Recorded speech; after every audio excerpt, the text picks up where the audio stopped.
Could some students in underserved schools have a tougher time in school as the district and teachers union try to hammer out a contract? Fox 5's Joe Veal has been talking with both sides today about a measure that could change the start and end times of a number of schools. He's here to explain more about what's happening and who this is really going to impact. That's right, John and Jacqueline. So we've been telling you about time changes at 45 underserved schools. The reason CCSD says the school day could be cut short a bit at schools is because the teachers union is refusing to provide some instructional time waivers. Now, CCSD says it cannot extend the day for teachers to provide extra help for students. If the union does not approve those waivers, CCSD says many of the schools have had those waivers in place. Now, here's what the teachers union told me today about all of this.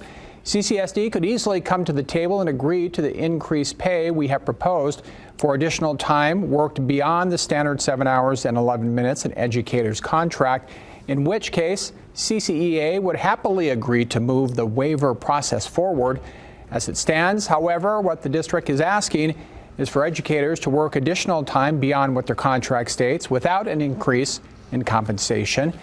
The money to pay teachers the extra time in school comes from school budgets, and today CCSD told me the district was planning to offer that money again to teachers, but basically says it can't do anything on the issue of extending the school day because it needs CCEA's approval with that waiver. Now, the union told me today it would be meeting 2 more times this month with the district about this. It said it will be providing an update on negotiations, and if there's not a contract in place, membership will make a decision about next steps, but did not discuss what next steps means. We'll keep you updated.